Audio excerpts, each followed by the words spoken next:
Bom, então, quer dizer, na aula de hoje, o que eu queria ver com vocês é um momento particular da economia brasileira. Na verdade, nas últimas aulas a gente viu o Plano Real, e na aula seguinte a gente viu o início do governo Fernando Henrique, o primeiro governo Fernando Henrique, principalmente. E hoje eu queria voltar a uma coisa que a gente chegou a comentar na última aula, mas comentar sobre a transição entre o primeiro e o segundo governo Fernando Henrique, que é quando acontece a chamada crise cambial brasileira. A gente, durante a primeira gestão do governo Fernando Henrique, o Brasil enfrentou várias crises cambiais internacionais, teve a crise do México, depois a crise da Ásia, depois a crise da Rússia. Isso tudo terminou na chamada crise brasileira, que é justamente essa crise cambial que faz a transição entre o primeiro governo Fernando Henrique e o segundo governo Fernando Henrique. E eu queria, na aula de hoje, dar uma atenção especial a essa crise, e aí na próxima aula a gente pega o segundo governo Fernando Henrique a partir, vamos dizer assim, dessa crise cambial estabelecida e, portanto, o que muda com essa crise cambial no Brasil é que, primeiro, acaba a ancoragem cambial, apesar do Brasil ter feito uma ancoragem um pouco diferente dos outros países, principalmente da Argentina, que é o país perto que a gente compara normalmente. Mas é o fim da âncora cambial no processo de estabilização depois do Plano Real. Então, a partir do segundo governo Fernando Henrique, ou seja, não tem mais câmbio fixo, não tem mais câmbio estável, não tem mais âncora cambial. A gente vai para um câmbio flutuante e ele vai flutuar. Então, a gente perde essa referência. E a partir, então, do segundo governo Fernando Henrique, já que a gente não tem mais ancoragem cambial, a gente continua, o governo brasileiro continua, o governo Fernando Henrique, o Malan ainda é ministro e tal, vai mudar a presidência do Banco Central nessa transição, vai ter um presidente que vai ficar pouco tempo, e depois a gente tem o Armínio Fraga, que acaba assumindo. E nessa modificação, durante, então, praticamente todo o segundo governo Fernando Henrique, a gente não tem mais, como eu disse, a ancoragem cambial, a gente tem um câmbio flutuante, e a gente vai armar, o Brasil vai armar o chamado tripé macroeconômico, que é o câmbio flutuante. Por outro lado, certo, o Brasil vai precisar começar a gerar os tais superávites fiscais, que na primeira gestão Fernando Henrique não foram gerados. Então, a gente vai ter uma mudança importante na política fiscal brasileira entre o primeiro e o segundo governo Fernando Henrique. E, por fim, a gente tem o sistema de metas de inflação, que é estabelecido, então, a partir do primeiro semestre do segundo governo Fernando Henrique, ou seja, logo depois dessa crise cambial, que, enfim, ela se inicia no final do primeiro governo Fernando Henrique, o Brasil consegue segurar um pouco ali, deixa a eleição passar, a transição do primeiro para o segundo governo passar, e logo no iniciozinho de janeiro, certo? Logo nos primeiros dias do segundo governo Fernando Henrique, no primeiro mês do segundo governo Fernando Henrique, então a gente tem a chamada crise cambial. E é isso que eu queria dar uma certa atenção na aula de hoje, e na próxima aula a gente toca o segundo governo Fernando Henrique com essas três características, câmbio flutuantes, metas de inflação e superávit primário. Mas vamos fazer essa transição no dia de hoje. Deixa eu colocar aqui a apresentação para vocês.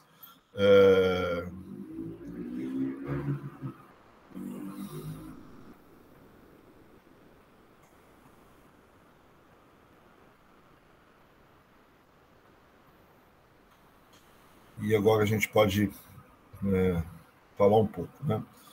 Então, como eu estava dizendo, a gente está na transição, a gente viu nas aulas passadas esses dois primeiros momentos ali, primeiro no governo Itamar, lá ainda no início do Plano Real, uma âncora cambial mais pesada, certo?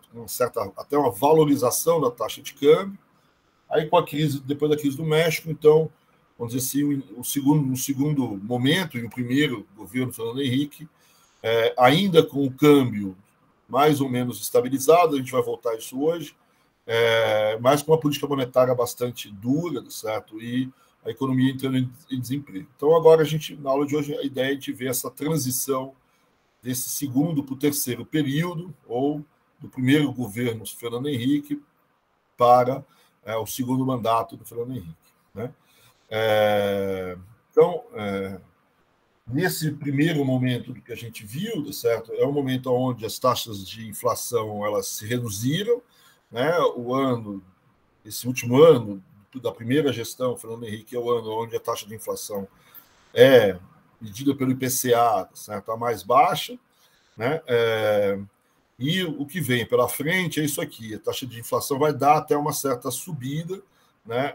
Em 99, depois ela recua em 2000, 2002 ela volta a subir na transição do Fernando Henrique para o Lula, né? E depois do governo Lula volta a cair. Mas isso a gente vê nas próximas aulas. Em termos de crescimento, o que a gente viu na aula passada, certo? Que o Plano Real em si, certo? Lá em 94 ainda, ainda durante a gestão Itamar, você tem uma taxa de crescimento bastante elevada, se a gente olhar aqui, eu estou com ela medida trimestralmente, né? E o governo Fernando Henrique o primeiro governo Fernando Henrique já tem taxas menores, né? A crise do México provoca uma certa recessão na economia brasileira, né? E depois a gente tem, apesar de alguns trimestres relativamente bons, certo? Mas uma média trimestral aí, uma média anual, desculpa, relativamente baixa, né? Isso vai se manter relativamente baixo por um período ainda, certo? E a taxa de desemprego crescente, né? Então, a gente viu também na aula passada de que a primeira gestão Fernando Henrique é marcada, Fernando Henrique presidente, né? É marcado pela ascensão das taxas de desemprego no país, certo? E, em termos cambiais, o que a gente também olhou nessa primeira gestão do Fernando Henrique é que o câmbio ele se manteve relativamente estável, certo? Tem uma leve desvalorização cambial no período, né? Mas eu ainda tenho, né? Não é um câmbio que dispara, não é um câmbio flutuante como vai ser depois, né? Aqui a gente vê o câmbio indo para um lado, para o outro. Então, a partir, né, esse primeiro momento é o primeiro governo Fernando Henrique, né? E a partir daqui a partir do câmbio flutuante, e ele vai flutuar, né? A ideia da aula de hoje é a gente olhar exatamente esse momento de transição aí, que é essa acelerada primeira da taxa de câmbio. Se vocês olharem, vocês vão ter um segundo momento onde, de novo, o câmbio acelera de maneira muito forte, vai quase dar R$4 por dólar, há mais de 10 anos, há mais de 15 anos atrás, certo? Quase 20 anos atrás, na verdade, que é na transição Fernando Henrique II para Lula I. Certo? Então, a minha ideia é a gente olhar um pouco essa primeira transição aqui na taxa de câmbio, esse primeiro choque cambial que vem a partir, então, da crise cambial de 98, 99, que é a ideia da gente olhar, então, na aula de hoje. Para a gente retomar, eu queria retomar um pouco qual era,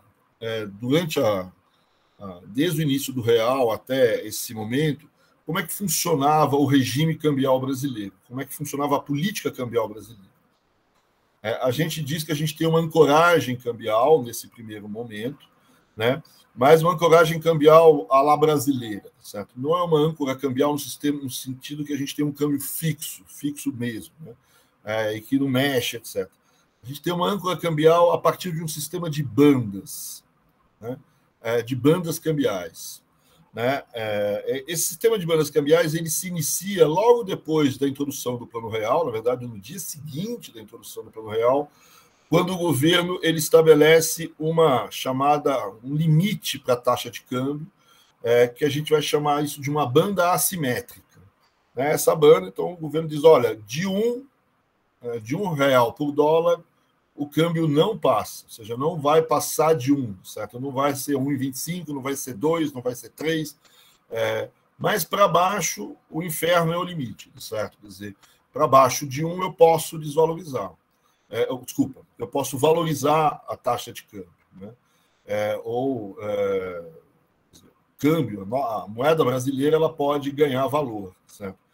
E é isso que acontece, né? Vocês devem se lembrar há 2 aulas atrás, provavelmente, ou aula passada, é que nesse primeiro momento a taxa de câmbio ela cai no primeiro momento, depois ela tem uma certa estabilidade, né? Então ela sai de quase 1 para 1, como ela foi no início. Então, né, logo na saída do Plano Real, a taxa de câmbio era 1, né, R$1, $1, né? E o governo então diz: olha, aqui eu não vou ter exatamente um câmbio fixo, né? A Argentina, quando ela faz a taxa de câmbio dela, ela diz 1 para 1 e acabou. E vai ser assim, certo? Quer dizer, ela fixa a taxa do peso em relação ao dólar. O Brasil ele diz uma coisa um pouquinho diferente. De 1 para 1 não passa, né? Então é uma banda assimétrica nesse sentido. Só tem um lado da banda. Para baixo pode ir quanto quiser, né? Mas para cima ela não passa. Então por isso que a gente chama de uma banda assimétrica, porque não tem a parte de baixo da banda, né? E não é exatamente um câmbio fixo, porque na verdade ele não está fixo, né? Justamente ele pode cair, e caiu, né? Nos primeiros 2, 3 meses depois do Plano Real, a taxa de câmbio saiu de 1 para 1 e veio pagar em 0,85, mais ou menos, em termos nominais a taxa de câmbio. Então essa linha verde que vocês veem aí, né, é a taxa de câmbio nominal. E a linha vermelha que vocês estão aí é a banda, né? É o governo, a taxa de câmbio que o governo definiu como máxima. Dali não passa. E a verde é a que acontece de fato no mercado. Isso vai até essa linhazinha amarela, certo? Que é, então, o momento do plano da crise do México. Nesse momento, o governo brasileiro muda o sistema. Continua um sistema de bandas, mas não é mais uma banda assimétrica, é uma banda completa. Você tem a parte de cima e a parte de baixo da banda. Então, dá uma aumentadinha, certo, na taxa, e diz, olha, da parte acima de tanto não passa, mas abaixo de tanto também não passa. Então, é um sistema de banda clássico, né? Só que, como a gente está no Brasil, não é tudo tão clássico assim, tá certo? Quer dizer, né? Então, aqui eu tenho um sistema de banda, essa é a banda larga. Só que o governo disse, depois de um tempinho, mais uma coisa. No meio dessa banda larga, que vai valer aí pelos próximos 3, 4 meses, certo? Vai valer nos próximos 3, 4 dias uma banda curta. Então, dentro dessa banda larga, o governo define uma banda mais curta, que é onde a taxa de câmbio pode oscilar nos próximos 2 dias, 2, 3 dias. Aí, 3 dias depois, o governo anuncia uma outra banda, né, um pouquinho diferente da banda anterior, mas também uma banda curta, né? Então, dentro da banda larga, o governo vai definindo bandas curtas, né? E essas bandas curtas, elas vão se alterando ao longo do tempo, né? Então, é um sistema de bandas onde você tem uma banda larga, né, e dentro da banda larga existem bandas curtas que se alteram de tempos em tempos. Então, são bandas que se mexem, né? Por isso que o pessoal chama isso não de bandas normais, mas de uma crawling band, certo? O crawling bands são bandas que se mexem, né? Quando o câmbio é fixo, mas ele é fixo um dia, depois ele é fixo no outro patamar outro dia, e no outro patamar outro dia. Isso a gente chama de uma taxa, de um sistema de taxas de câmbio que são fixas, mas elas se mexem, né? Então também é um crawling. E aqui o que muda, né, não é a taxa fixa, mas é a banda. Então é um crawling band, certo? Quer dizer, nesse sentido, certo? Na verdade, isso aqui tudo é uma grande orquestra sinfônica, né? Não é uma banda, né? É uma orquestra, esse troço aqui. Porque a banda larga, à medida que a banda curta vai chegando próximo da parte de cima da banda larga, né, o governo ele também desloca a banda larga. Então, a banda larga também se mexe, certo? E aí, dentro dessa nova banda larga, o governo vai mexendo as bandas curtas. Então, esse é o sistema cambial brasileiro durante essa primeira gestão Fernando Henrique, né? A primeira gestão presidencial do Fernando Henrique, com o Malan no Ministério da Fazenda e com o Nossa, falhou aqui, né, com o Gustavo Franco, presidente do Banco Central. Né? Dentro dessa banda, o governo, no fundo, foi controlando a taxa de câmbio, que se comportou dessa maneira. Né? Essa linha verde aí, então, as linhas vermelhas e meio marrom escuras, aí são as bandas, são as definições do governo. O governo está dizendo, olha, essa taxa de câmbio não passa disso durante tanto tempo. Né? Não passa disso para cima, não passa disso para baixo. E a linha verde é, grosso modo, aí, o comportamento da taxa de câmbio ao longo do tempo. Se vocês lembram, na aula passada, tá certo? Quer dizer, a gente apresentou essa aqui é a taxa de câmbio nominal, real, né, o que aconteceu de fato. Né? Então, essa linha azul corresponde à minha linha verde aqui, certo? Quer dizer, aqui a minha linha verde eu exagerei um pouco a desvalorizada, só para a gente entender como é que funcionava o sistema.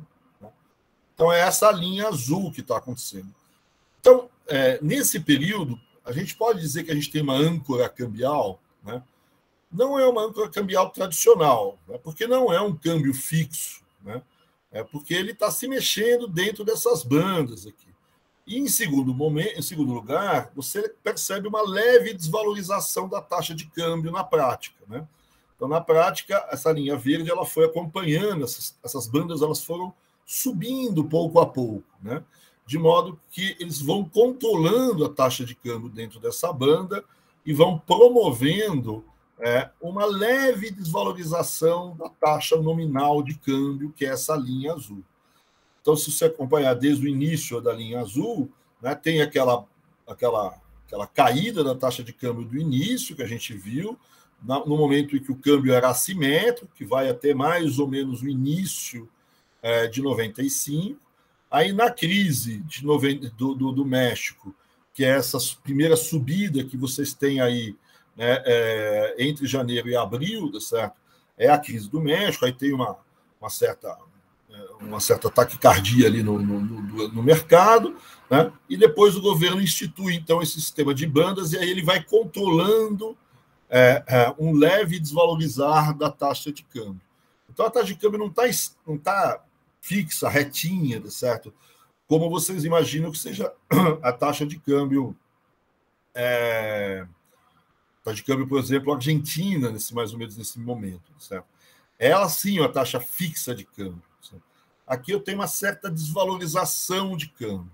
O que o governo está fazendo, no fundo, é deixando o câmbio escorregar levemente, né? Que é essa desvalorização que eu coloquei em verde aqui, que está em azul aqui, mas o pessoal do mercado começou a perceber como é que mexia essas linhas, essas bandas, como é que o governo vai mexendo nessas bandas. Né? Por que o governo ele chega e mexe essa banda para esse lugar aqui, né? Depois para esse lugar aqui, certo? Aí depois ele mexe para esse, vai mexendo dessa forma. Né? Qual é a lógica dessas alterações de banda? Né? Então, no fundo, o governo vai mexendo nessas bandas, grosso modo, acompanhando a inflação brasileira, né? Grosso modo, acompanhando a inflação medida principalmente pelo IPA ou pelo IGP, né? Medido por indicadores de preços, onde os produtos por atacado, as commodities, principalmente os produtos de exportação e importação, fazem parte. Então, no fundo, o governo está desvalorizando esse câmbio, tendo em vista a inflação, não tanto o IPCA, mas tendo em vista o IGP ou o IPA, né, onde tem esses produtos, e acompanhando a mudança de preço. De modo que, se você olha, né, nas linhas amarela e rosa que estão aí embaixo, certo? Que é a taxa nominal de câmbio deflacionada ou pelo IGP ou pelo IPA, ali sim vocês veem uma linha talvez um pouquinho mais reta, certo? Mais horizontal. Né? Então, o que a gente pode dizer? A gente pode dizer que a gente tem uma ancoragem cambial no sentido de que o câmbio, em termos reais, está relativamente constante, que é o que diz essa linha amarela, essa linha rosa. Né? O câmbio está constante, né, em termos reais, se o câmbio real for medido pelo IGP ou pelo IPA, aí, grosso modo. mas o câmbio nominal ele tem uma certa desvalorização. Então, uma âncora cambial clássica, essa linha azul, certo, seria reta, seria horizontal. E provavelmente essas linhas amarelas e rosas, certo, elas teriam uma queda, vamos dizer assim, né, seriam mais altas no início e mais baixas ao final, elas teriam um sentido inverso. O Brasil preferiu uma ancoragem cambial no sentido de manter o câmbio real constante, não o câmbio nominal constante. Então, essa é a diferença. Por que isso? Certo? A ideia é que, mantendo o câmbio real constante, né, os efeitos em termos de inflação, talvez você consiga diminuir, né, fazer ancoragem cambial, ou seja, ter efeitos positivos da taxa de câmbio sobre a inflação, principalmente quando medida em termos de IPC, etc. Né? Não é tão bom quanto um câmbio nominal fixo, certo? Mas não é tão ruim. E o que você ganha dando uma certa desvalorizada na taxa de câmbio? Você ganha o fato de você diminuir a possível perda de competitividade das exportações brasileiras. Né? Então, se o governo não desvalorizasse o câmbio, a dificuldade que a gente teve com as exportações teria sido ainda maior. Né? Então, tem aí uma discussão toda sobre a taxa de câmbio, tem toda uma briga dentro do próprio governo, na época. Né? O Zé Serra, que chegou a ser ministro do Planejamento, depois foi ministro da Saúde, ele não gostava dessa ancoragem cambial, ele queria um câmbio mais desvalorizado. Essa linha azul tinha que estar bem mais inclinada em direção à parte de cima do gráfico, né? Tinha que estar mais desvalorizado. Por quê? Porque ele percebia que a falta de dinâmica das exportações brasileiras ela tinha um efeito ruim em termos de desemprego, em termos de crescimento econômico. Da mesma maneira, o Delfim Neto, por exemplo, escrevia toda quarta-feira na Folha de São Paulo, pedindo uma maior desvalorização, uma desvalorização maior da taxa de câmbio, para não ter um efeito tão ruim em termos de crescimento econômico. Por outro lado, certo, o próprio governo defendia, dizendo que não, certo, que se a gente fizesse essa desvalorização mais acentuada para a gente ganhar em termos de exportação de produtos agrícolas ou de commodities, ou, enfim, exportações também em termos de produtos industriais, exportações de uma maneira geral, né, a gente poderia ter um efeito muito negativo dessa desvalorização mais acentuada da taxa de câmbio sobre o processo inflacionário. A gente já não tinha tantos ganhos assim, porque tem uma leve desvalorização, mas uma desvalorização mais acentuada ela teria efeitos muito mais perversos sobre a inflação e, efetivamente, perderíamos toda e qualquer ancoragem cambial. A gente já tem uma âncora um pouco menos dura, certo? Quer dizer, e se desvalorizasse completamente, essa ancoragem seria mais pesada, ou essa perda de ancoragem seria mais pesada e a possibilidade de a gente ter uma inflação seria maior. Né? Então, esse é um debate que corria muito solto durante a primeira gestão Fernando Henrique, e é um debate que, inclusive, aconteceu dentro do próprio governo. Né? Se você pegar certos... existem vários livros que mostram os textos internos do governo. Eu deixei para vocês lerem um texto de um livro que chama Real História do Real. Né? Se vocês procurarem esse livro, nos capítulos finais desse livro, acho que até nos anexos desse livro, você tem os textos internos do governo fazendo esse debate sobre como controlar a taxa de câmbio. Né? Então, isso de um lado, certo? Quer dizer, agora, por outro lado, você tem o que as pessoas queriam, né, com a taxa de câmbio. Né? A gente viu como que o governo manteve a taxa de câmbio. Uma outra coisa importante é como é que o governo manteve essa taxa de câmbio nesses patamares. A gente já disse que foi a partir do sistema de bandas. Então, ele colocava as bandas e ia controlando, vamos dizer assim, a marcha da taxa de câmbio. E o mercado? Como é que o mercado reagiria? Né? Reagia na época, certo? A gente viu também na aula passada a ideia de que o mercado, nesse momento, estava muito condicionado pelo setor externo do mercado. Né? A parte externa, né? O Brasil tinha aberto a sua economia e o dinheiro entrava e saía do Brasil. Né?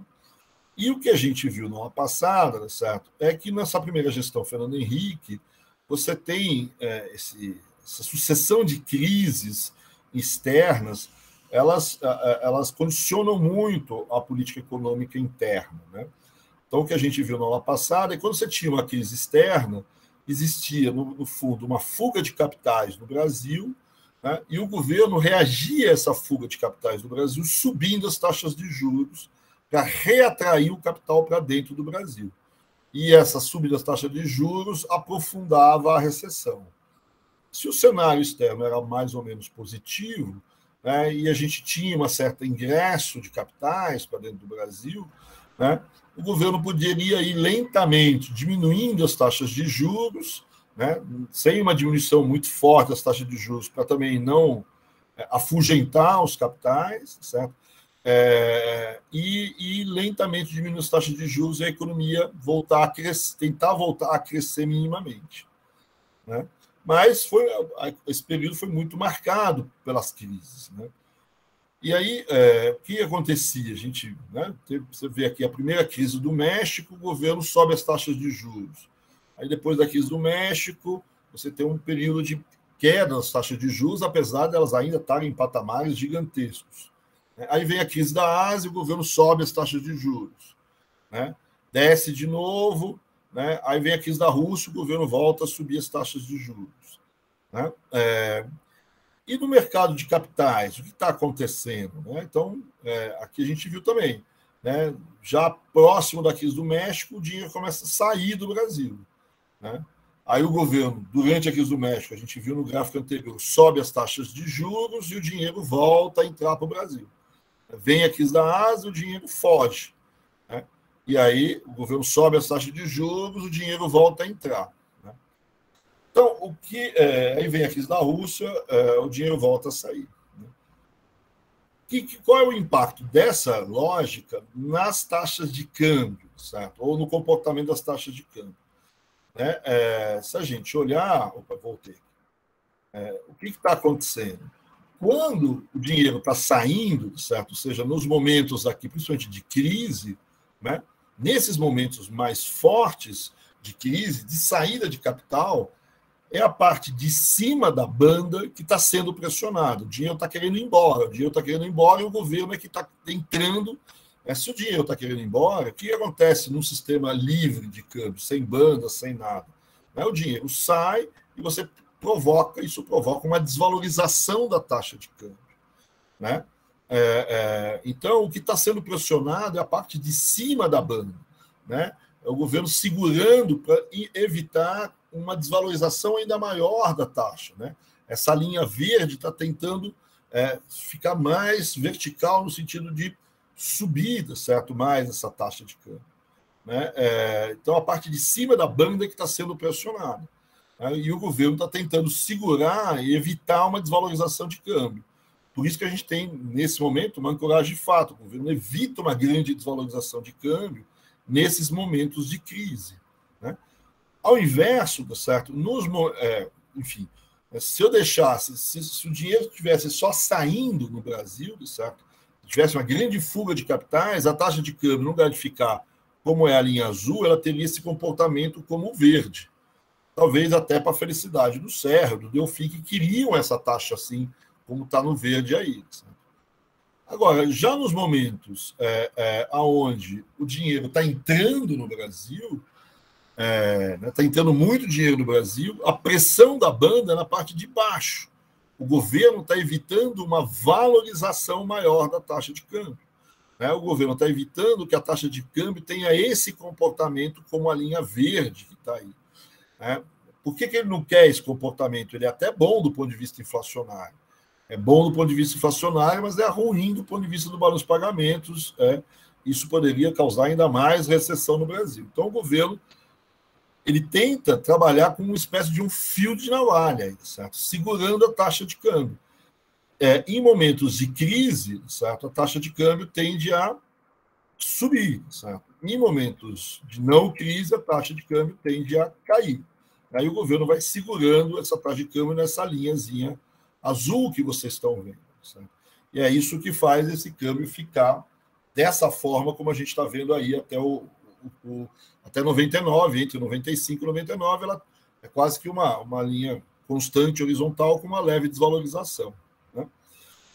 E o que a gente vai ver depois, certo? Quer dizer, então, essa paulada, certo? A taxa de câmbio vai dar uma subida, não é a mais forte, vai ter subidas mais fortes depois, mas vai sair aí de 1,20, 1,25, vai bater quase que em 2, né?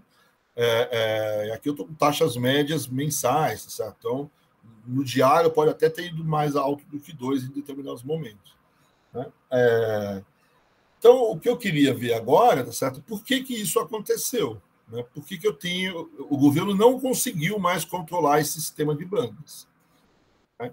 Então, o que acontece nesse momento? Né? Aquele sistema de bandas é posto à prova.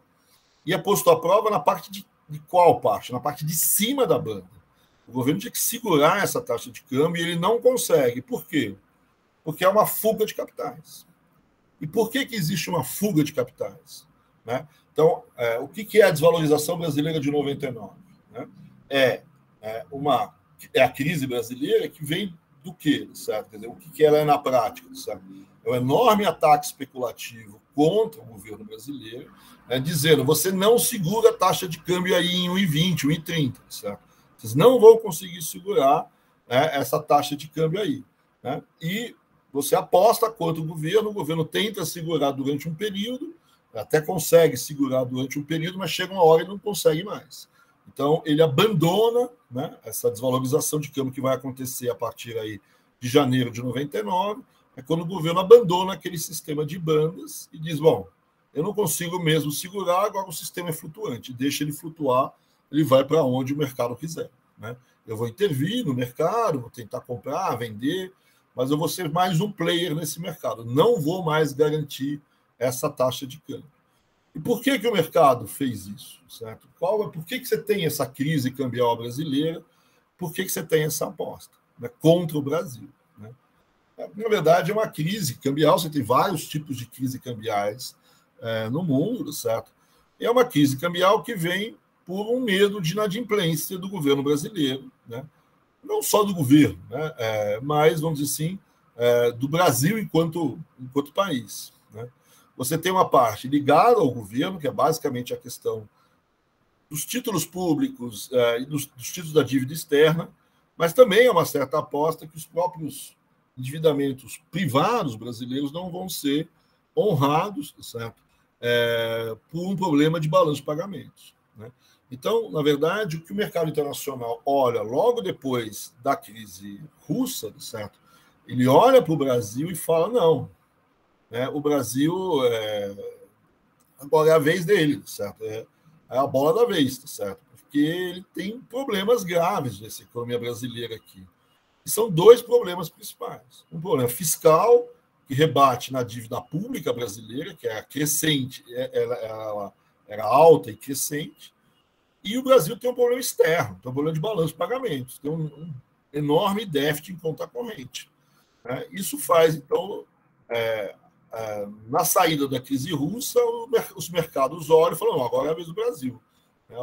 Vamos sair fora do Brasil, porque ele tem esses problemas aí, certo? Não confiamos mais muito nele. Né? Então, o que acontece? Vamos começar pelo setor externo. Né? O que aconteceu com o setor externo? Apesar do governo brasileiro tentar, com o câmbio, manter uma certa competitividade das exportações, as exportações até cresceram durante o período 94, 98, né? Nesse pós-plano real. Né? Mas cresceram pouco, cresceram 17% apenas. Né? Você tem dificuldade em retomar o dinamismo, certo? E é um crescimento das exportações brasileiras abaixo da média mundial. É verdade também que os termos de troca não são favoráveis ao Brasil nesse período. Né? Então, a gente tem dificuldade com as nossas exportações. E as importações, elas têm, por outro lado, uma grande facilidade. Né?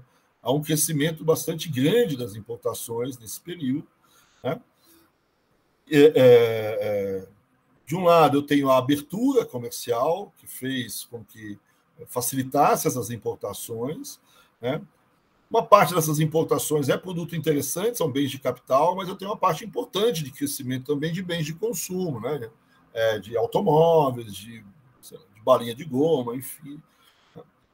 E tem muita discussão de por que o comportamento das exportações e importações assim. De um lado, tem, como eu disse, a abertura que acabou de acontecer, certo? A abertura comercial, né? O que facilita as importações. Do outro lado, o câmbio não facilita as exportações e não é simples assim, né, fazer exportações. Os termos de troca também não são bons, né? Os preços pelos quais a gente exporta também não são muito razoáveis. Né? O fato é que, pós-Plano Real, o Brasil entra num déficit na balança comercial. Depois de uma série histórica muito longa, desde 82, 83, o Brasil tinha um superávit na balança comercial. A partir do Plano Real, grosso modo, a partir do ano seguinte, 95, o Brasil passa a ter déficit na balança comercial, com as exportações crescendo mais rápido que as importações. Desculpa, com as importações crescendo mais rápido que as exportações. As importações estão em verde aí, né, e as importações estão em amarelo. Então, eu tenho um déficit na balança comercial, que só vai ser revertido no final do segundo governo Fernando Henrique.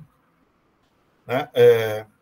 Então, durante o primeiro governo Fernando Henrique, eu tenho esse déficit na balança comercial, como está aí entre as linhas vermelhas. Aí, assim. Ao mesmo tempo, né, como entrou capital no Brasil nesse período, eu tenho um aumento do passivo externo, tenho um aumento da dívida externa brasileira e eu tenho um aumento dos juros que eu tenho que pagar em relação a essa dívida. Certo? Então, aumenta também, na balança de serviços, né, o pagamento de juros, remessas de lucro para o exterior. Né? Então, se eu pegar a balança de transações correntes no Brasil, ela sai de um déficit pequeno para um déficit grande, né? 4,5% do PIB. Né? O mercado, não sei se hoje, talvez com pandemia, essas coisas sejam um pouco diferentes, mas normalmente 5% de déficit em transações correntes é um sinal de muito alerta no mercado financeiro, certo? Quer dizer, é o limite, né? O limite do possível. Então, quando passa de 4, certo? O mercado fica muito nervoso, certo? Então, é um sinal de crise, certo? Um déficit de transações correntes grande. Né? E o que é grande, certo? Então, aí é uma regrinha de bolso que normalmente existia no mercado nesse período, que alguma coisa entre 4, acima de 4, não é bom, certo? Quer dizer, então, aqui a gente chega a 4,5% do PIB de déficit de balança de transações correntes. Aqui eu tenho, de novo, a balança, certo? A balança de transações correntes é a que está em azul, né? O que está em vermelho é a balança de serviços e rendas, né? São os pagamentos de juros, etc. E o que está em azul, com um negocinho, 2 azuis aí, uma coisa meio esquisita aí, é a balança comercial. E o branco, né? O branco com triângulozinhos azuis, é a entrada de capitais. Então, eu estou com uma balança de transações correntes sendo financiada, negativa, sendo financiada por ingresso de capitais. Né? E o que vai acontecer, no fundo, é que há uma dúvida em relação ao Brasil e se vale a pena continuar financiando esse déficit. Né? O Brasil vai conseguir pagar, a gente está botando dinheiro lá, botando dinheiro lá, botando dinheiro lá, financiando uma balança comercial negativa, financiando o pagamento de juros. Então, começa uma desconfiança em relação a isso. Né? E essa desconfiança começa a provocar uma certa saída de capitais. Né? Do outro lado, tem as contas públicas. Né? Do outro lado, tem as contas públicas que, como eu disse, no primeiro governo Fernando Henrique não foi muito boa. Não foram muito bem as contas públicas. Eu tenho um superávit primário, na verdade, eu tenho um déficit primário. Eu tinha um superávit primário no governo Itamar e no governo Collor, tá certo? E eu passo a ter um déficit primário. Né? Aqui eu tenho uma necessidade de financiamento do setor público, o gráfico é invertido, certo? Se ele está abaixo da linha negativa, uma necessidade negativa é um superávit. Mas um déficit positivo, certo? Quer dizer, em cima da linha é um déficit primário, aí, certo? Então, o resultado primário do setor público é ruim, né? Eu não tenho superávites primários, eu tenho déficits primários, né? Por conta de aumento de gasto público, né? Tem a questão da aposentadoria aqui, tem os gastos decorrentes da nova Constituição, com programas sociais, com uma série de coisas, certo? Então, tem um aumento dos gastos públicos, né? Tem uma questão em relação, por exemplo, ao salário mínimo e tal, se aumentou demais, aumentou de menos. No último ano, o governo não dá aumento do salário mínimo, certo? Então, você tem aí alguns... Né, o salário mínimo tem um efeito sobre as contas públicas, principalmente de estados e municípios, né? Então, a política fiscal não é boa, né? Eu tenho um resultado primário, que existia até antes no superávit, passa a ter um déficit forte, né? E se você juntar isso às taxas de juros, eu passo a ter um aumento do déficit nominal da economia brasileira. Então, eu tenho juros elevados nessa economia, né? Que você quer segurar os preços, fazer política monetária apertada, que você quer atrair capital, né?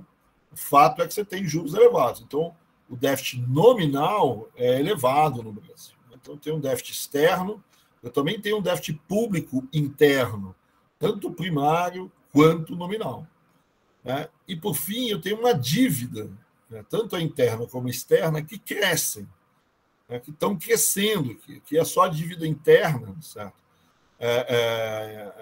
Não, aqui é a dívida pública, desculpa, né? Então não tem a dívida externa privada, mas aqui eu tenho só a dívida pública, tanto a interna quanto a externa, né? Então eu vejo aqui um crescimento da dívida, certo? Um crescimento importante da dívida dentro do país, né? Tem uma discussão de por que eu tenho esse crescimento da dívida, né? Tem a questão do déficit dos juros, né? Então eu tenho um crescimento da dívida porque as contas não fecham, então eu me divido para fechar as contas, né?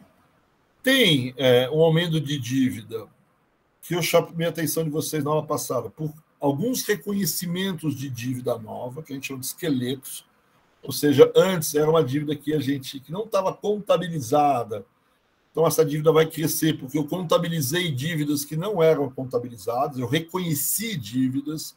Uma parte disso são precatórios, né, que está na moda, vai falar precatório, né, e tem algumas discussões jurídicas importantes e algumas coisas que o Fernando Henrique assumiu antes que desse rolo jurídico, certo? Então, isso que a gente chama de esqueletos, são dívidas que não eram contabilizadas, que agora são contabilizadas. Agora, tem que lembrar que o governo Fernando Henrique também tem privatizações, então alguma coisa o governo também vendeu, certo? Vendeu e alguma dívida ele também repassou para o setor privado. Então, tem esqueletos, mas tem privatizações. Então, um compensa um pouco o outro. E tem uma política monetária, vamos dizer assim, que, por vezes, ela aumenta a dívida, certo? Principalmente quando a gente olha aqueles momentos positivos da economia brasileira, né, externos, né, a gente viu poucos minutos atrás, que isso significava uma pressão para baixo da taxa de câmbio, né? Então, era um movimento de entrada de capitais que pressionava o câmbio. O governo, para que não valorizasse a taxa de câmbio, o que ele fazia? Ele comprava os dólares. Então, está entrando dinheiro, para evitar que essa entrada de dinheiro se transformasse numa taxa de câmbio mais valorizada, desculpa, né, o governo compra os dólares e mantém a taxa de câmbio no patamar que ele queria lá. Ao comprar, ele emite moeda. E emitir moeda também não é uma política que ele gostaria de fazer. Então, imediatamente depois dele emitir a moeda para comprar os dólares, ele emite títulos para enxugar essa moeda. É isso que a gente chamou de operação de esterilização, uma operação clássica de mercado. Está entrando muito recurso. Você não quer que isso se converta numa valorização do câmbio. Você compra esses dólares a um preço, enfim, que o governo quer, né? E ao comprar, você emite moeda, certo? Quer dizer, ao emitir essa moeda, você também não quer que essa moeda se torne liquidez, certo? Então, você emite títulos e enxuga essa moeda. Essa é uma operação clássica de mercado, quando tem uma grande entrada de capitais e você quer segurar a taxa de câmbio e não quer perder muito efeito em termos de política monetária. Não é o caso nos dias de hoje, certo? Porque tem mais dinheiro saindo do que dinheiro entrando. Mas, então, essa é uma política de esterilização, mas isso acaba fazendo com que a política cambial, a dívida pública cresça nesse período, porque eu estou emitindo títulos para enxugar a moeda. Então, eu tenho uma dívida que está crescendo. Certo? E aí o mercado olha para essa dívida crescendo e fala, bom, vai pagar ou não vai pagar? Aí ele olha a economia brasileira como um todo crescendo pouco, né? A dívida crescendo, mas a economia não. Né? A taxa de juros lá na lua. Certo? Quer dizer, o governo não gerando superávites primários. Certo? O mercado começa a olhar e começa a desconfiar da capacidade do governo brasileiro pagar. São taxas altas, a economia não cresce, portanto a arrecadação é pequena. Né? A única coisa que está indo bem é a inflação, certo? A inflação que é baixa aqui. Certo? Mas, do ponto de vista da capacidade do governo brasileiro de pagar a dívida, dado o desequilíbrio fiscal, dado essa dívida crescente, dadas as taxas de juros, dado o baixo crescimento econômico, né, você começa a desconfiar do governo. No fundo, você começa a dizer para o governo, olha, ou gera superávit fiscal, ou eu vou cair fora. Certo? Eu vou cair fora. Isso ele vem dizendo. Certo? No ano de 98, o Brasil não gerou o tal de superávit fiscal. Certo? Então, há uma desconfiança, e essa desconfiança, junto com as questões externas que a gente acabou de ver, certo? Quer dizer, faz com que o risco do Brasil cresça e as pessoas começam a pensar em fugir do Brasil. Certo? Quer dizer, então começa uma fuga de capitais do Brasil. Né? Se você olhar, no ano 98, em julho de 98, teve a maior privatização, a privatização da Telebrás. Entrou uma paulada de grana no Brasil no mês de julho. Certo? São 20 e poucos bilhões de dólares que entraram só na venda da Telebrás. As reservas cresceram com essa venda e tal. Aí vem a crise russa. Né? Crise russa, o pessoal fugiu, não era o problema do Brasil, o pessoal saiu do Brasil porque quando os russos espirram, quem tem febre são os brasileiros.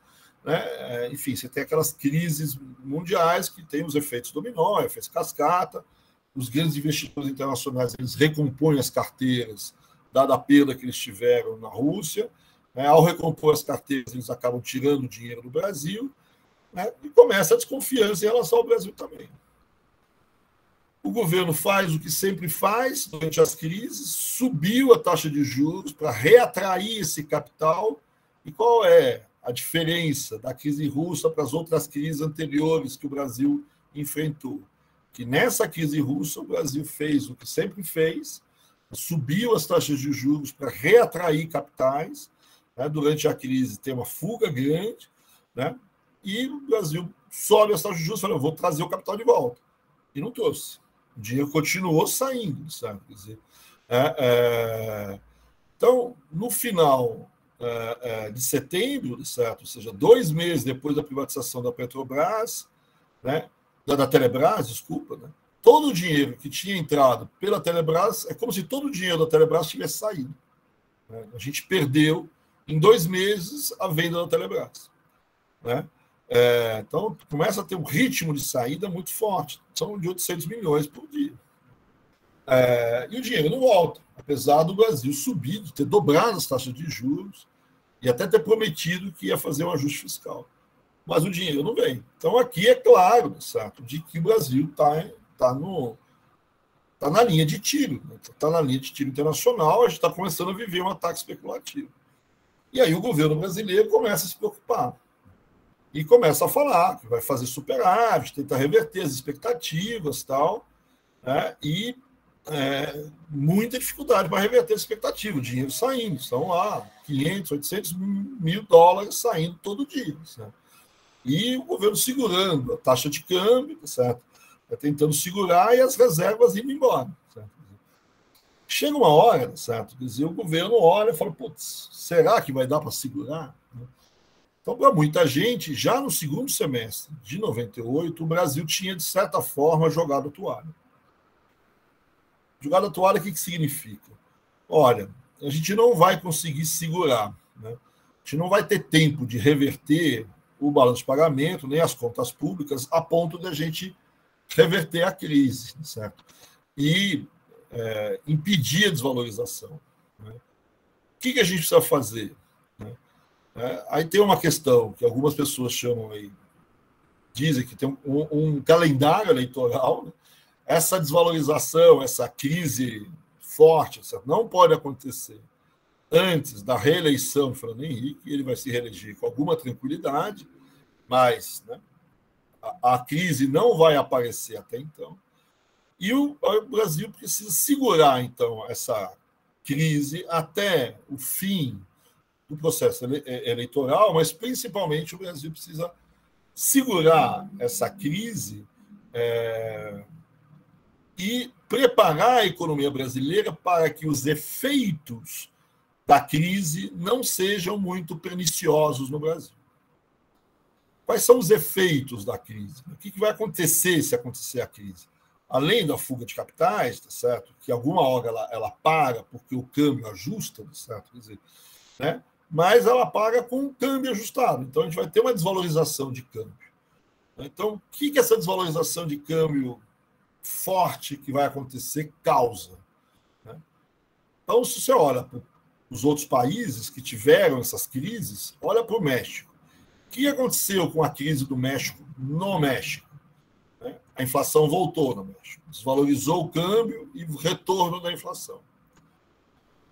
E teve uma outra crise, um pouco antes da Rússia, a crise asiática. O que aconteceu na Ásia com a crise cambial dos asiáticos, principalmente Tailândia, Malásia, esses países, certo? Uma baita recessão. Então, o México volta à inflação, mas não é muito recessivo. Por quê? Porque uma crise de balanço de pagamentos mexicano de primeira geração é basicamente um problema de balança comercial, etc. Na Ásia, existiu também uma crise desse tipo, mas existiu um problema maior, que é uma crise que está ligada a ela gerou uma contração econômica na Ásia, porque muitas empresas asiáticas quebraram com a desvalorização cambial. Por que as empresas asiáticas quebraram com a desvalorização cambial? Porque elas estavam com a sua estrutura patrimonial descasada. O que isso significa? Significa que, muito provavelmente, essas empresas elas estavam muito endividadas em moeda estrangeira, em dólar, ou em ien, alguma coisa assim, e tinham uma parte das suas receitas em moedas nacionais. Né? Então, quando vem a desvalorização de câmbio, elas têm um problema no seu passivo, ela tem muita dívida que cresce, né, que começa a ficar muito alto, e tem pouca entrada que cresce com a desvalorização. Então, elas quebram as empresas. Você imagina uma empresa. Isso pode acontecer no Brasil, porque você tem muitas empresas brasileiras que tomaram muito dinheiro emprestado nesse primeiro mandato Fernando Henrique, ou desde o final do governo Itamar. Foram pegar dinheiro lá fora, porque era mais barato, as juros estavam boas, captaram recursos lá fora. Então, elas estavam com uma dívida ou com um endividamento no exterior muito alto. Né? E muitas dessas empresas até exportam, mas algumas não, vendem aqui no mercado doméstico. Né? Tem supermercado que tomou dinheiro emprestado. Tomou dinheiro emprestado para financiar estoque, certo? Quer dizer, mas a receita do supermercado é aqui no Brasil, é em reais. Certo? Então, veja bem o que pode acontecer com essa empresa. Certo? Se desvalorizar o câmbio, essa empresa ela tem uma dívida, ela vai precisar gerar muito mais reais para pagar a dívida externa que ela contraiu no período anterior. Né? Por quê? Porque essa dívida externa ficou mais cara agora, certo? Porque desvalorizou o câmbio, supõe que desvalorizasse. Né? Isso não aumentou muito a receita delas, né? Porque elas vendem aqui no Brasil, mas não são exportadoras. Então, essa desvalorização de câmbio não tem efeito sobre as receitas. Então, essas empresas, várias delas tiveram problema. Mesmo que muitas vezes elas tenham um aumento das suas receitas, porque a desvalorização tem um aumento das exportações, não é tão grande o suficiente para compensar a perda que ela tem nas despesas, principalmente nas despesas financeiras, dado que ela contraiu uma dívida em moeda estrangeira. E essa moeda ficou mais cara. Né? A moeda nacional ficou desvalorizada, portanto, a moeda estrangeira ficou mais valorizada. E é isso que acontece na Ásia. Tem um monte de empresa, de banco, etc., que quebrou na Ásia, porque estava descalibrado em termos de passivos e ativos. Estava com passivo em moeda estrangeira e um ativo não. Então, esses riscos eram importantes. Eu tenho dois riscos da desvalorização de câmbio. E o que o governo brasileiro faz? Ele fala, bom, Precisamos segurar esse troço e nos prepararmos para enfrentar esses riscos. Porque a desvalorização a gente não vai ter como segurar esse troço. E é isso que você faz do segundo, ao longo de 98, principalmente do segundo semestre de 98. Como é que você faz para segurar essa crise cambial? Você consegue um pouco de dinheiro. Para enfrentar essa saída, você coloca uma entrada. E qual que é a entrada? É um pacote emergencial com o Fundo Monetário. Você vai ao fundo e fala, olha, tem um ataque aqui, certo? Eu não vou segurar. Vocês não podem me emprestar uma graninha aí para tentar dar uma segurada? Aí o FMI se junta, Banco Mundial, BID, vários países fazem um tour e conseguem um empréstimo, é um dos maiores empréstimos da história mundial naquele momento. São 40 bilhões de dólares que são colocados à disposição do governo brasileiro para aquele momento. Então, isso dá uma arrefecida nessa crise. Isso segura um pouco, né? Mas a crise continua ali. Sabe? Na verdade, isso é um empréstimo. Eu também vou ter que pagar esse negócio. Sabe? Mas isso deu tempo para o governo. Isso dá um fôlego para o governo, principalmente nesse segundo semestre de 98, para segurar o processo e para tentar preparar a economia brasileira para essas possíveis voltas da inflação e da contração econômica, principalmente em relação à contração econômica. O que eu tenho que fazer para evitar essa contração econômica? O que o governo vai fazer? Vai fazer aquilo que as empresas deviam ter feito. O que as empresas deviam ter feito? Feito um hedge. Se prevenido, né? Se prevenido é horrível, né? Ter feito uma prevenção para essa possível descompasso entre o seu passivo e o seu ativo.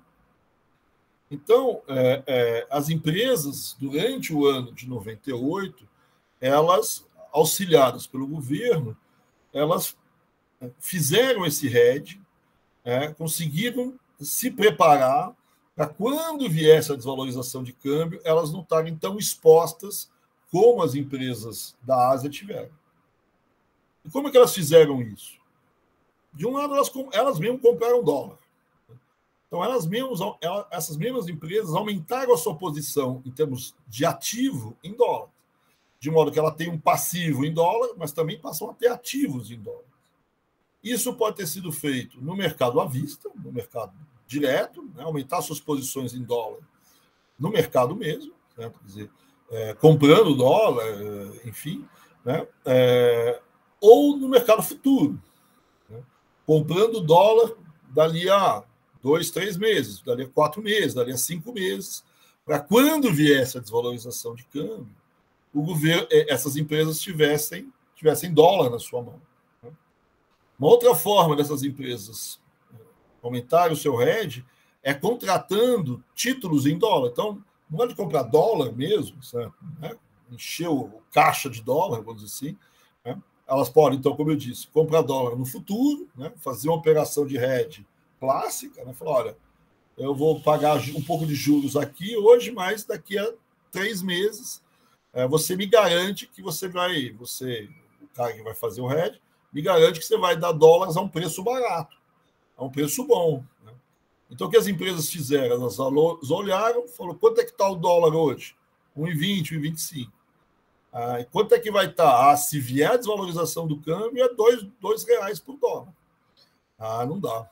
Então, vai no mercado e fala, alguém quer vender dólar para mim daqui a 4 meses, 5 meses, lá em março do ano que vem, sabe? Quer dizer, e me garantir esse dólar, vamos dizer assim, está 1,20 hoje, a 1,30, que é uma desvalorização pequenininha. Aí achou alguém, beleza. Né? Então, ela paga os juros para ter essa opção lá na frente, né? No mercado futuro, no mercado de opções, faz algum tipo de operação desse tipo, né? E lá na frente, supondo que venha uma desvalorização e esse câmbio vai parar em 1,90, em 1,80, ela já fechou um contrato com alguém que vendeu para ela um contrato futuro a 1,30. Então, quando o mercado lá na frente tiver 1,90, ela compra um dólar a 1,30 de quem disse que ia vender para ela. Então, essa empresa tem que pagar uma dívida, né? Vai pagar essa dívida, só que ela comprou o dólar a 1,30, ou seja, não pegou o efeito da desvalorização do câmbio. Então, ela tem várias formas de fazer esse hedge. Né? E ela vai fazer esse hedge. Agora, O problema é que o hedge é bacana, certo? As empresas fazem o hedge. Então, beleza, fiz o hedge. Agora, alguém vendeu o hedge para ela. Quem vendeu é que ficou com o cobertor curto, certo? A empresa que diz para ela, lá em março eu vou te vender o dólar a 1,30, essa empresa que vendeu o dólar a 1,30 em março ela comprou o dólar a 1,90. Essa empresa quebrou. Então, não adianta nada, certo? Você tem uma empresa que não quebra, uma empresa que deixou de quebrar, mas tem uma outra que quebrou. Qual é a única forma de resolver esse encrenca, certo? A empresa que vai quebrar e não quebra mais, a empresa que queria quebrar, comprou de alguém que efetivamente quebrou, mas esse alguém que quebrou, quem é? É o governo. Aí, beleza, certo? Porque aí não são as empresas que quebram. Quem quebra somos nós. E é isso que aconteceu. Quem vendeu o dólar no mercado futuro para as empresas brasileiras, certo? Quer dizer, a 1,30, quando o dólar já estava no mercado a 1,90, né? Vocês têm duas chances de acertar quem. Né? Aí eu digo para vocês: Banco do Brasil, Caixa Econômica. Então, se vocês quiserem duvidarem de mim, vai olhar o balanço do Banco do Brasil no primeiro semestre de 99. Você vai ver lá um prejuízo de 9 bilhões de dólares. E por que você tem um prejuízo de 9 bilhões de dólares? Você fez uma operação errada no mercado futuro de dólar. Fez uma operação errada. O pessoal do Banco do Brasil é ruim. Foi uma ova, certo? Os caras são bons para caramba de mesa. Certo? Fizeram uma operação para dar hedge para as outras empresas. O governo aportou dinheiro no Banco do Brasil logo depois, né, para cobrir esse rombo. Então, foi uma ação deliberada do governo. Outra forma do governo dar esse hedge, que começa a crescer muito ao longo de 98. Título cambial. O que é um título cambial? É um título, é um empréstimo, é um título público, uma RTN, uma LFT, uma LTN, só que com cláusula cambial. O que significa uma LTN com cláusula cambial? Ela sobe valor, a remuneração dessa letra do Tesouro Nacional, ela está indexada no câmbio. Portanto, se existir uma desvalorização de câmbio, o governo vai pagar por esse título a desvalorização do câmbio mais as taxas de juros previstas. Então, o que as empresas fizeram? Elas compraram esses títulos. Compraram esses títulos e botaram em carteira. Quem vendeu esses títulos? O governo. Então, ela põe esse título em carteira, a empresa. Lá na frente, 4, 5, 6 meses depois, ali em abril, março de 99, o dólar está quanto? Está 1,99, lá 1,90, sei lá quanto que está o dólar. Certo? Ela tem uma dívida para pagar. Nossa, tem que ir no mercado comprar dólar a 1,90, certo? Vou quebrar. Não precisa, meu amigo, não precisa quebrar. Pega aquele teu título público que você comprou o ano passado, com cláusulas cambiais, e pega o dinheiro. O governo vai te pagar a desvalorização de câmbio. Então, você tem dinheiro para pagar o dólar. Por quê? Porque você tem um título que te dá esse recurso. Então, é outra forma de você redear o mercado, foi o governo soltar títulos cambiais com cláusulas de indexação cambial. Ou seja, à medida que o câmbio desvaloriza, o governo tem que pagar mais por esse título. Os juros nominais que ele tem que pagar é taxa de câmbio mais os juros reais. Então, a empresa está preservada, ela preservou o seu passivo, certo? Porque ela aumenta o seu passivo, porque ela tem um título ali que paga bem, pagou o câmbio, certo? Ela tem um passivo que também vai ter que pagar bem, porque é um passivo cambial, beleza, mas ela compensou porque ela tem um ativo. Quem dançou nessa história? Você, eu. Por quê? Porque quem perdeu dinheiro nessa história? O governo. Então, durante o ano de 98, o governo faz uma série de ações, protegida pelo pacote do FMI, uma série de ações dando hedge para o setor privado. É óbvio que o setor privado também fez ações de hedge próprias, não estou dizendo que é só isso, mas mercado futuro, o próprio governo vendeu o dólar à vista, certo? Quer dizer, as quedas de reservas, no fundo, é isso. A dívida pública interna com cláusulas cambiais são todas formas de você, no fundo, fazer aquilo que o velho Furtado sempre chamou a atenção da gente, socializar os prejuízos. O prejuízo que seria das empresas que se endividaram e que iam perder muito, né? Com a desvalorização de câmbio em 99, elas se conseguiram se redear e não perderam, não iriam perder nada em 99. Quem perde é o governo. Né? Então, socializa os prejuízos de um grupo para toda a nação. Né? Então, é isso que vai acontecer. O governo, durante o segundo semestre de 98, prepara essa desvalorização e vai aguentando, vai segurando até depois da eleição, em janeiro de 99, vem um ataque definitivo de fora. Né? Você tem um segundo pacote em dezembro de 98, né? O governo, no começo de 99, tem uma série de discussões para tentar resolver problemas fiscais, não consegue, tem briga lá com Minas Gerais, a desconfiança vai voltando de novo, né? E começa a sair dinheiro de novo no começo de 99. Né? No auge, sai $1 bilhão por dia. Né? Então, esse é o ataque especulativo, certo? Quer dizer, na segunda semana de 99. O governo tenta controlar, faz um negócio que eu não tenho a mínima ideia do que seja, que é uma banda diagonal endógena. Isso aí vocês vão ter que perguntar para alguém aí, porque não sei te explicar de novo. Mas o fato é que no dia 15 de janeiro o governo disse: eu não sei, eu não consigo segurar mais aquelas bandas que vocês se lembram, dane-se elas não existem mais, o câmbio vai para onde tiver que ir. Certo? Quer dizer, e vai. Né? Você sai, no mesmo momento, ela sai de 1,22, que estava em dezembro, para 1,79. E chega a bater 2,16 em alguns dias de fevereiro. Então, acaba aquele sistema de bandas que a gente falou no período anterior. Né? E é essa paulada que a gente está vendo aqui. Né? Depois ela volta atrás um pouco, certo? Mas vai bater ali 2 e pouco, dependendo aí se você pega a taxa mensal, média, depende. A gente vê que essa subida, né, essa primeira subida que a gente vê aí, certo? Depois vai ter uma pior, que é no segundo, no período final do Fernando Henrique. Mas, por enquanto, vamos ficar nessa. Então, aqui, e esses riscos que a gente estava dizendo? O que aconteceu?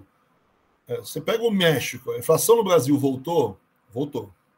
Não sei se eu tenho um gráfico aqui, mas essa é a inflação aqui em 99.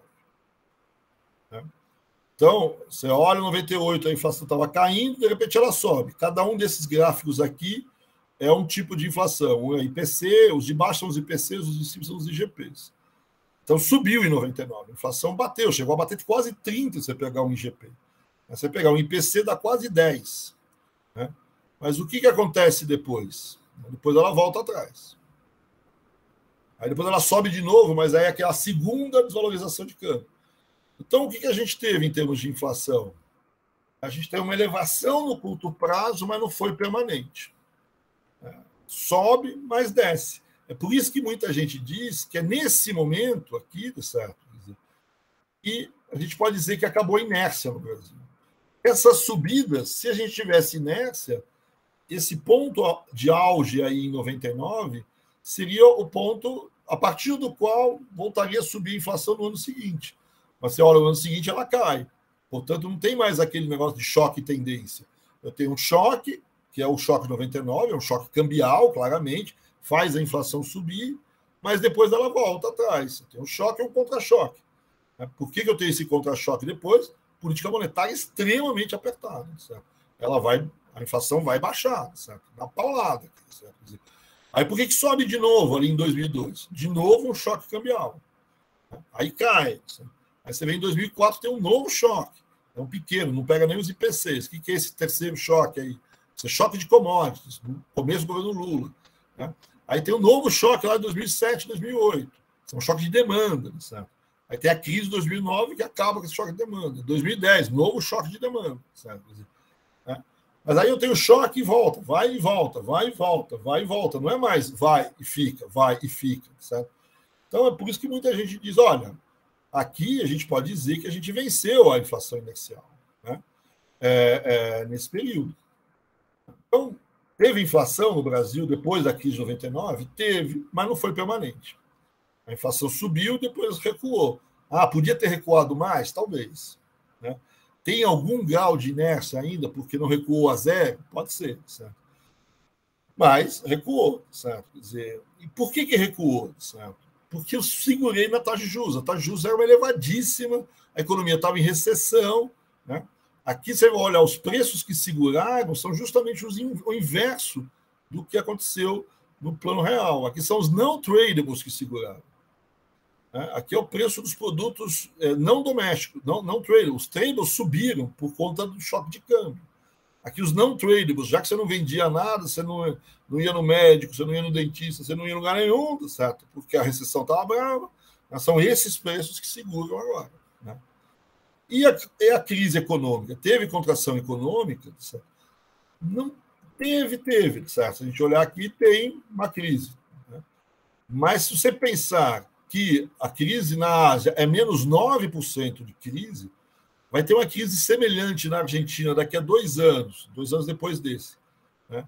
Que é menos 9 de novo, né? A gente teve um trimestre de menos 2 e o resto mais próximo de 0, etc. Depois a economia não é um crescimento enorme, mas, ou seja, a crise tem uma crise econômica? Tem, mas também não é muito alta, e não é nem um pouco comparado com a crise dos países asiáticos e nem da Argentina que vem depois, né? Então, por quê? Porque eu não tive um efeito patrimonial grave.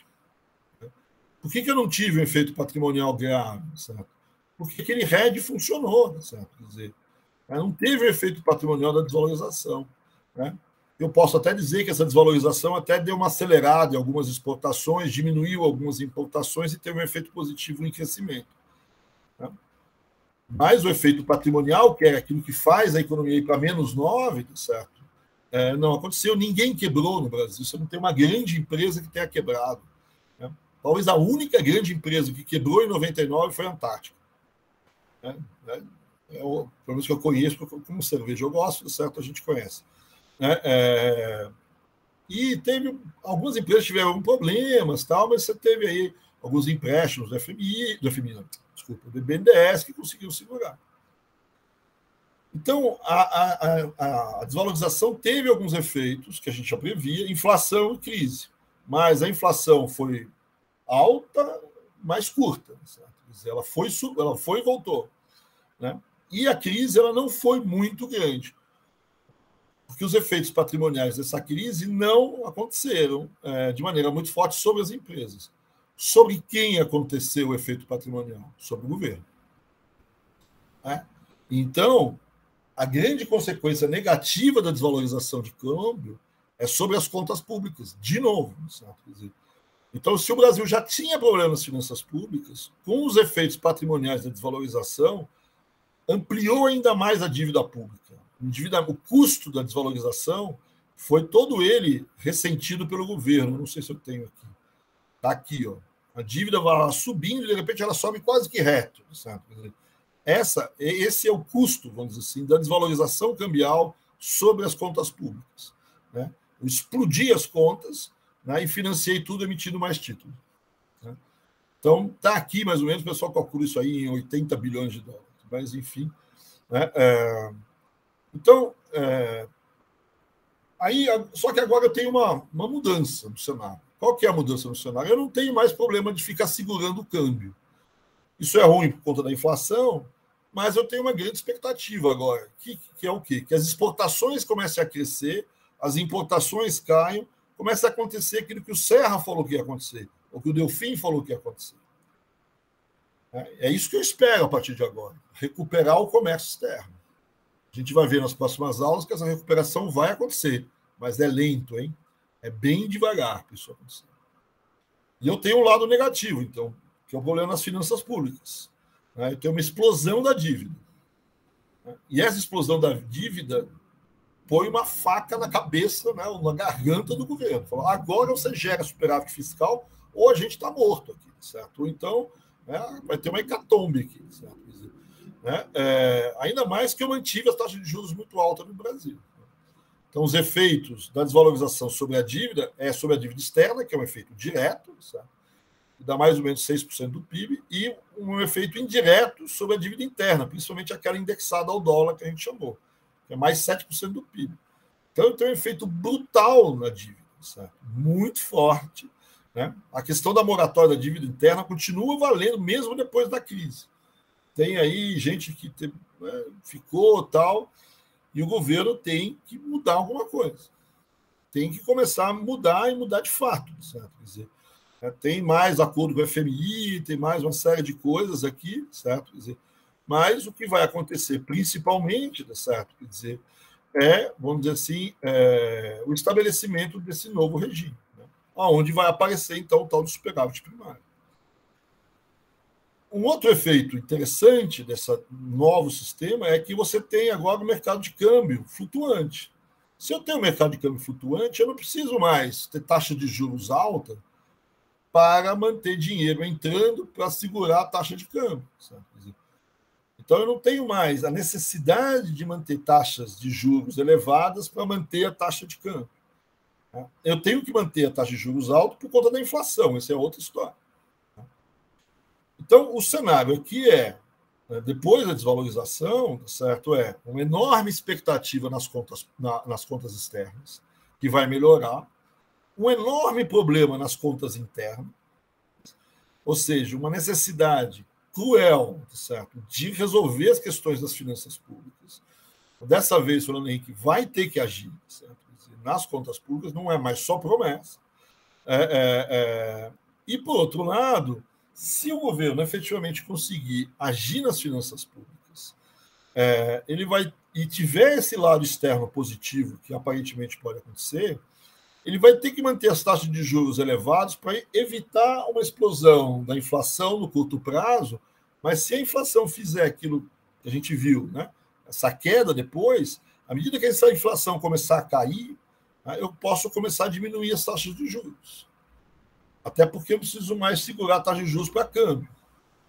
E se eu conseguir cair essas taxas de juros, junto com o superávit externo, a economia vai se recuperar com base nisso.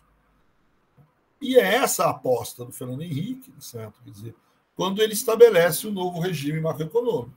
Então, o câmbio é flutuante, não tem mais que segurar, também não tem mais âncora. Eu tenho um problema com a inflação, eu tenho que garantir para as pessoas que eu vou segurar a inflação. Como é que eu vou garantir para as pessoas que eu vou segurar a inflação? Eu vou fazer política monetária apertada. Aí o próprio FMI e o Brasil entram num acordo e falam: olha, só promessa não vai dar. Você precisa de mais alguma coisa. Então, você precisa criar uma institucionalidade que convença o mercado de que você vai, sem câmbio, segurar a taxa de inflação. É aqui que surge o sistema de metas de inflação que a gente vê com mais calma na próxima aula. Mas, para isso tudo, você precisa fazer uma terceira coisa: acertar um superávit primário, realizar um superávit primário. E é isso que vai ser o segundo mandato do governo Fernando Henrique. O desempenho externo vai acontecer? Vai mais ou menos. Vai com calma, mas vai acontecer. A balança comercial vai aparecer, vai lá na frente. Né? Você vê que o primeiro mandato é déficit, o segundo mandato tem superávit só no último ano, forte. Os superávites comerciais vão aparecer no Lula mesmo. Né? Aí sim. Os superávites primários vão aparecer, esses vão, pesado, duro, grandes para 3,5, 3 e pouco. Mas bom, com muito aumento de receita, tal, depois a gente vê. Né? E o sistema de metas de inflação vai ser colocado. Com esse sistema de metas e essas expectativas, você imaginava, certo, que a inflação sobe, desce, e depois a economia cresce. Então, a inflação vai subir, depois desce, e você espera que a partir dali a economia cresça. Né? Isso vai acontecer? No primeiro ano vai. Se você olhar, né, 99 foi fraco o crescimento, porque estava na crise e tal. 2000, o crescimento foi bom, 4,5. Beleza, está acontecendo aquilo que o Fernando Henrique imaginava. Metas de inflação, trouxe a inflação para baixo, superávit está demorando a acontecer comercial, mas vai acontecer. Vou baixar as taxas de inflação, vou baixar as taxas de juros, a economia vai começar a bombar. Beleza, certo? Vamos em frente. Mas aí você olha 2001, 2002, dá tudo errado. Certo? A inflação volta, o crescimento é pequeno, o câmbio dispara de novo. O que aconteceu no final do segundo mandato do Fernando Henrique? Né? Essa é a propaganda da próxima aula. Então, é isso que a gente deve olhar na próxima aula. Tudo bem, pessoal? Vem aqui essa transição, certo? Quer dizer, o que importa aqui é essa desvalorização de câmbio, né? Por que ela veio? Né? É uma crise externa, no fundo, é um ataque especulativo contra o Brasil. Né? No fundo, eles estão olhando os chamados fundamentos da economia brasileira não tão bem assentados, vamos dizer assim. Algumas pessoas acham que o mercado está muito nervoso, enfim, tem lá algumas pessoas que acham errado, outros acham que estava errada a política econômica também, etc. Mas, enfim, tem aí uma crise, certo, de confiança, a fuga de capitais. Né? O governo segura um pouco esse momento para evitar, né, que uma coisa que ia acontecer, que foi essa desvalorização de câmbio, causasse grandes problemas, causasse a volta de uma inflação permanente e causasse, por outro lado, uma grande contração econômica, que eram os dois cenários que você via externamente tendo acontecido, México e Ásia. Então, o governo age tentando segurar isso, né? Tenta evitar, vamos dizer assim, esses efeitos indexadores da inflação, que aconteça, que puxa a inflação, ou seja, a inflação vai subir, não tem como, é um choque de câmbio, puxa alguns preços, mas esses preços não podem contaminar os outros, né? Vamos trazer essa inflação para baixo. Isso deu certo. Vão evitar uma crise econômica muito pesada, que era talvez o maior medo que você tinha na época, por conta do que aconteceu na Ásia no período anterior. E você fez isso. Certo? Você conseguiu evitar esse choque patrimonial. Teve o efeito sobre o governo, mas é um efeito que, no fundo, dá para encaixar, vamos dizer assim. Eu digo isso porque, se você olhar, essa situação foi exatamente a mesma pela qual a Argentina passou 2 anos depois, 2001, 2002, 2001. Por que a Argentina... 2001, desculpa. Por que a Argentina não fez igual? Por que teve esse -9? Por que as empresas da Argentina todas quebraram? Todas não, mas principalmente as que estavam endividadas em moeda estrangeira quebram. Eles não viram o Brasil, não viram o acordo que o Brasil faz com a FMI. O Brasil faz um acordo com a FMI para ganhar tempo e para fazer essas operações de hedge. Por que a Argentina não faz? Porque o Brasil tem um choque. Né? Falei aqui, chamei, cada um faz uma conta, mas algumas pessoas chamam de 80 bilhões esse choque. A Argentina não tem tamanho para aguentar 80 bilhões. O PIB da Argentina e a participação do Estado na economia argentina não aguenta uma crise desse tamanho, um choque fiscal, um choque de aumento de dívida deste calibre. Né? O Estado brasileiro é muito maior, né? O PIB brasileiro é maior, o Estado brasileiro é maior, né? Talvez a crise argentina tenha sido um pouco menor, mas proporcionalmente eles não têm como fazer isso. O governo argentino não tem como encaixar isso. É óbvio que esse encaixe do governo brasileiro, do governo Fernando Henrique, é um encaixe ruim, explodiu as contas, a gente está pagando imposto até hoje por conta disso, certo? Quer dizer, mas encaixou, certo? Estamos aqui, certo? Estamos vivos, certo? Os argentinos também estão vivos, mas uma parte deles não, certo? Quer dizer, a gente não tem essa crise de 9%, 10% do PIB, certo? Durante 1 ano, 2 anos seguidos, né? Nessa passagem do câmbio, certo? Quer dizer, né? Pessoal, os argentinos, quando a gente fez, inventou aquele negócio de bandas de um lado para o outro, os argentinos olhavam e falavam, mas que confusão esses brasileiros, sabe? Por que não fixa a taxa de câmbio? E não foram só os argentinos, os americanos também. Várias pessoas olharam e falaram, esse negócio de banda, isso é uma confusão dos diabos, sabe? Quer dizer, faz uma coisa normal, faz que nem os argentinos, sabe? E a gente pagando juros altos para caramba, certo? Porque a gente não faz uma coisa simples, a gente faz uma coisa confusa, juros lá na lua para segurar o capital. Os agentes também pagam juros, mas eles pagam metade dos juros brasileiros. Aí eles estavam rindo da gente. Aí depois veio a crise. Nossa, não foi fácil. Certo? Aí veio a deles, certo? Aí quem riu fomos nós, certo? Agora nós todos estamos juntos, todos os dois países rindo também, né? Rindo no meio do inferno, mas a gente está rindo. Mas são opções que têm efeitos, né, uns aqui, uns acolá. Mas eu volto a insistir, o Brasil teve um efeito patrimonial dessa crise externa, foi pesado sobre as contas públicas. Né? E a gente, né, a gente sempre diz, o plano real não é um plano barato, certo? Quer dizer, é um plano que tem custos fiscais, que tem custos de juros. Né? A gente nunca foi de graça essa história. Né? A gente não está nessa pindaíba até hoje à toa. Certo? A gente não tem mais, a gente não tinha mais a inflação, sei lá até quando. Certo? Mas a gente pagou caro por isso. Certo? Está pagando ainda. Certo? Os argentinos também estão pagando, mas eles tiveram um momento em particular da vida deles, certo? Onde eles foram literalmente para o buraco. Certo? E a gente, pelo menos, não chegou a tanto. Certo? Quer dizer, e por quê? Talvez aí, né, tamanho do Estado, a capacidade que o Estado teve, certo, de jogar a carga tributária brasileira de 27%, 28% do PIB para 33%, né, no fundo fomos nós que pagamos o troço, certo? Quer dizer, a gente por que a gente está pagando 34% do PIB de impostos, certo? Né? Tem várias coisas, é óbvio que tem gastos perdulários do governo, tem um monte de coisa, certo? Quer dizer, né, tem uma Constituição que é cara, etc. Mas tem um custo de estabilização que também foi muito caro. Que nos endividou com taxas de juros muito elevadas, etc. Mas, enfim. Então, só para fechar aqui, certo?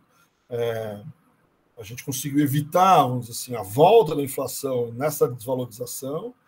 A gente vai evitar de novo a volta da inflação na segunda desvalorização forte, que é a de 2002. Né? A gente teve momentos de baixo crescimento, certo? Mas PIB negativo, certo? Vai ser só em 2008, certo? Na grande crise internacional, na pandemia. Né? Em 99, a gente teve um semestre ou outro ruim, certo? Taxas meio zeradas, mas nunca perto do que foi os países asiáticos ou do que foi Argentina, etc. Os países não são todos os países asiáticos, né? Não foi Coreia, não foi Japão, foi os novos tigres, né? Malásia, Tailândia, esses países que tiveram muita dificuldade em 98, né? Que era o medo que o Brasil tinha naquela época, a gente voltar a ter uma crise parecida com a deles. Né? E se evita, né? E aí a gente vai. Aí monta o tal do tripé, então, que a gente vê na próxima aula como é que ele funciona e por que, na verdade, era uma forma de funcionar que você poderia fazer esse sistema funcionar como se fosse uma roda da fortuna, né, que fosse levar a gente para cima, né, para melhoria, certo? E ela, em algum momento do tempo, essa roda, no lugar de rodar, vamos dizer assim, a favor, começou a rodar contra. Certo? No fundo, o que o Lula vai fazer depois é simplesmente fazer a roda rodar do jeito que o Fernando Henrique tinha colocado ela para rodar e não deu certo durante o governo dele. Até a crise de 2008, pelo menos, durante o governo Lula deu. Né? Voltou a funcionar do jeito que mais ou menos se imaginava. Mas isso a gente vê na próxima aula. Desculpa, de novo falando demais aqui, certo? Quer dizer, deixa eu interromper a gravação aqui, deixar vocês fazerem perguntas.